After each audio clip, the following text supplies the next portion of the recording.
So kung mahal ko yung taong ito, magpaparamdam ako. Pero kung baliwala ka lang sa akin, bakit pa ako magpaparamdam? Na mas may importante pa akong gagawin, na mas may importante pang tao compare doon sa babae na yun.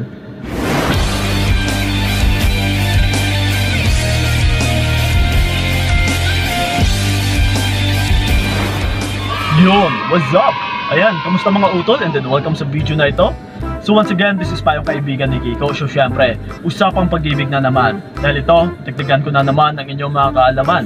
Kasi ito ha, ang magiging topic natin sa video na ito is mahal ka pa ba ng taong hindi nagparamdam? Okay? So ito, actually, magandang katanungan din ito. Kasi maraming naguguluhan din, lalong-lalo na sa mga kababaihan. Na Kuya Kiko, ano bang ibig sabihin ng taong hindi na nagpaparamdam sa akin? Actually, kahapon okay na kami. Actually, last week okay naman kami. Pero ngayon, bakit hindi na siya nagpaparamdam? Well, ito mga utol direct to the point. Once na hindi na nagpaparamdam sa inyo, yung mga partner ninyo, let's say kahit abutin na ng isang araw, and then kinabukasan na siya nagparamdam, hindi ka po mahal ng taong yan. Dahil ito i-explain ko sa inyo. Ano ba sa tingin ninyo yung nagagawa ng isang tao na nagmamahal?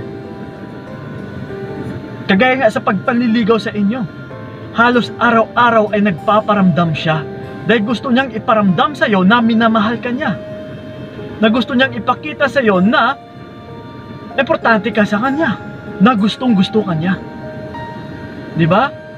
So, dyan po nagpapahiwatig na nandyan yung presensya niya para anytime na kung sakali na mamahalin mo na siya ay hindi ka niya maiiwan.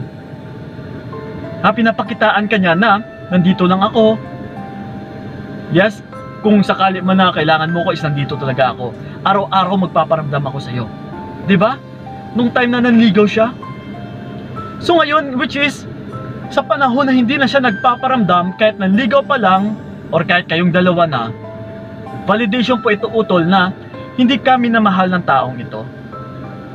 Like I said kanina sa example natin, kapag kailangan ka kasi ng isang tao, kapag mahalaga ka sa isang tao, kapag importante ka sa isang tao, lalong-lalo na kapag mahal na mahal ka ng isang tao, ay magpaparamdam at saka magpaparamdam talaga sa iyo yan. Halos oras-oras, halos araw-araw. Palagi kang kausapin, kasi sa pagmamahalan ay isa ka na sa nagiging happiness niya. So that's why kailangan kanyang kontakin para magiging happy siya. Isa ka na sa magbubuo ng oras or ng araw niya. That's why tatawagan ka niya, that's why kakausapin ka din niya para maging buo yung araw niya. So ngayon sa katanungan po ninyo na mahalaga pa ba ako sa taong ito? Or mahal pa ba ako ng taong hindi na nagparamdam sa akin? Simple question, na simple lang din yung kasagutan. Na masasagot mo na kaagad utol. Kaya kung minsan is nandyan na yung kasagutan na hindi ka na minamahal ng taong yan, pero mas lalo ka lang naguguluhan dahil din sa iyong nararamdaman. Yes, lalong-lalo na kapag mahal mo pa yung tao na ito. Masasabi mo talaga na or magkakaroon ka lang ng maraming dahilan na maybe busy lang siya or may nagawa lang siya na kailangan niya talagang unahin or meron lang siguro yung problema. Pero again mga utol kapag may mahal kasi yung isang tao, lalong-lalo na yung lalaki, kung magka-problema man yan is ikaw yung unang tao na dapat niyang pagsabihan or lalapitan. Kung busy man siya or magkaka-busy pa lang is kailangan niya rin itong ipaalam sa'yo bago siya magka-busy or bago sa mga gawain niya dahil minamahal ka niya para hindi ka mag-alala. Yes, ganun po yung ginagawa ng isang tao na nagmamahal talaga. Ito mga utula, kung naguguluhan ka talaga, kailangan mong baliktarin yung situation. Yes, kailangan mo lang din itong itanong sa sarili mo.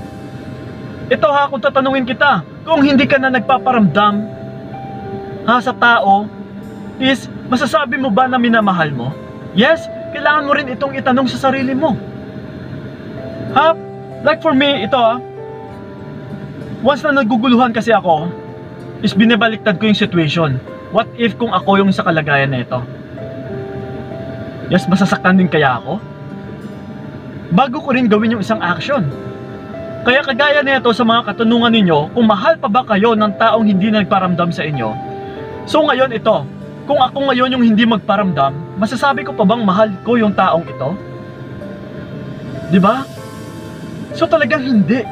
Kasi nakakaya ko na hindi magparamdam sa kanya. Kasi kung mahal ko yung taong ito, uy, teka lang, hindi pwede to. Kailangan ko magparamdam sa kanya. Kailangan ko siyang makausap. Kailangan ko siyang tawagan. Dahil magiging happy ako sa taong ito. Dahil ito yung kaligayahan ko. Dahil ito yung tao na mahal ko. So tawagan na tawagan ko ito. Magpaparamdam at saka magpaparamdam ako sa kanya. So ganun mo utol para masagot nyo rin yung mga katanungan o yung mga sumasagabal dyan sa inyong isipan, kailangan nyo lang balik na rin. Itanong ninyo ito sa inyong sarili. What if kung ikaw no yung nasa situation? What if kung, what if kung mahal ko yung taong ito pero kaya or nakakaya ko naman na hindi magparamdam sa kanya kahit isang araw. Validation po yan na hindi mo minamahal yung isang tao. Yung tipong parang hindi ka nababalisa, hindi ka napapraning, na kung minsan is hindi naman siya pumapasok sa iyong isipan. So yun po yung validation na hindi mo minamahal yung isang tao. So same thing na rin ito sa taong hindi nagparamdam sa iyo. Hindi ka nga niya inaalala. Hindi niya nga dinadarama kung baka nag-alala ka na rin. Kung kamusta kaya yung araw mo. Kung baka mag-alala ka dahil hindi nagparamdam yung taong minamahal mo. Uy, baka mag-alala yung taong minamahal ko or yung nagmamahal sa akin. So kung mahal ko yung taong ito, magpaparamdam ako. Pero kung baliwala ka lang sa akin, bakit pa ako magpaparamdam? Na mas may importante pa akong gagawin. Na mas may importante pang tao compare doon sa babae na yun. Yes. So once na hindi po nagpaparamdam yung mga kalalakihan sa inyo, validation po yan na hindi talaga kayo minamahal. Wala pong nagmamahal na kaya kang tiisin na hindi magpaparamdam sa'yo. Again mga utol, pagdating sa love, magpaparamdam at saka magpaparamdam talaga ito sa'yo. Dahil hindi ito yung nagagamit niya, kundi ito yung nangingibabaw. Ito yung maghahanap sa'yo. Ito yung magbibigay ng karamdaman sa kanya na para alalahanin ka. Na para kamustahin ka. Na para iisipin ka din. Na para kontakin ka. Yes, yung puso. Once na may pagmamahal talaga yung tao sa'yo. Pero kapag wala, alam na this. Itsapera mo na yung taong yan. Ibasura mo na. Or, let him go na. So yun ang po mga utol sana'y nakatulong talaga yung video na ito. So maraming salamat po. Ingat po kayo God bless and babush! Binigay ko lang at para wala kang masabi. Kaya nga hindi